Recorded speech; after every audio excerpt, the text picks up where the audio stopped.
Hi, praise the lord. ఎలా ఉన్నారు? అందరూ బాగున్నారు కదా? అయితే పోయిన వీడియోలో మనం చెప్పుకున్నట్లుగానే దురాత్మల గురించి మనము ఒక్కొక్కటిగా వివరించుకుందాం అనుకున్నాం కదా. అదే మొదటి యొక్క ఆత్మ పేరు వచ్చేసి దూరము చేయు ఆత్మ, అంటే దురాత్మ. ఇది ఏ విధంగా మనిషిని శోధిస్తుంది అంటే, ఒక వచ్చిన చెప్పి నేను ముందుకు వెళ్ళని ఆశపడుతున్నాను. మొదటి సమయాలు 16-14 చూసుకున్నట్లయితే, యెహోవా ఆత్మ సౌలుని విడిచిపోయి యెహోవా యొద్ద నుండి దురాత్మ ఒకటి వచ్చి అతన్ని వేరుపరచగా. ఇక్కడ చూసుకున్నట్లయితే ఈ సౌలు అంతకుముందు దేవుడు ఎన్నుకున్నవాడే.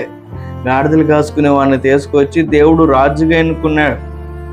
గాడిదలు మేపుకునేవాడు ఎడారిలో ఎండకి వానకి ఆ యొక్క కష్టాలు పడుతున్న వ్యక్తిని తీసుకొచ్చి దేవుడు తన ప్రజలకి రాజుగా ఎన్నుకొని తన ప్రజలను పరిపాలించమని చెప్పినప్పుడు, ఆ రాజు అయిన తర్వాత దేవుడు అతనికి ఒక బాధ్యతను అప్పగించాడు. ఏంటి ఆ బాధ్యత అని అంటే, 15వ అధ్యాయం మొదటి వచనంలో అక్కడ మనకు కనపడిద్ది.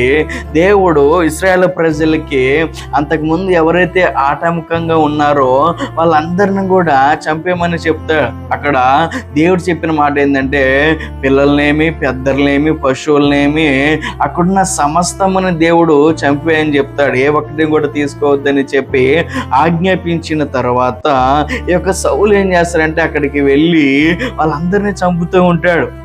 అయితే అక్కడ కొంతమంది ప్రజల మాట విని కొన్నిటిని తీసుకొని వచ్చి అక్కడ అతని దగ్గర ఉంచుకుంటాడు. బలిష్టమైనవి, కొంచెం క్రొవ్వినవి ఇది తీసుకొచ్చి అతని దగ్గర ఉంచుకున్నాడు. ఎందుకనంటే దేవునికి బలిగా అప్పగిద్దామని. కానీ ఆ పని ఎప్పుడైతే చేశాడో దేవునికి అమ్మటే బాధ వేసి సమూయేలుతో అంటాడు కదా, నేను అనవసరంగా సౌలును రాజుగా ఎన్నుకున్నాను, అతడు ఇప్పుడు నా మాటను తృణీకరించాడు అని చెప్పి నేను అతను రాజుగా అందుకు నేను దుఃఖపడుతున్నాను అంటాడు. సమూయేలు అంటాడు కదా, బలి అర్పించడం కంటే యెహోవా మాట వినట శ్రేష్టము కదా.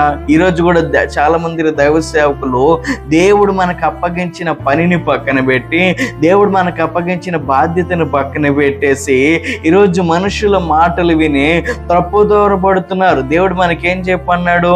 అనేక ఆత్మను రక్షించమన్నాడు, వాళ్ళ కొరకు ప్రార్థన చేయమన్నాడు, వాళ్ళ క్షేమం కొరకు మొరపెట్టమన్నాడు.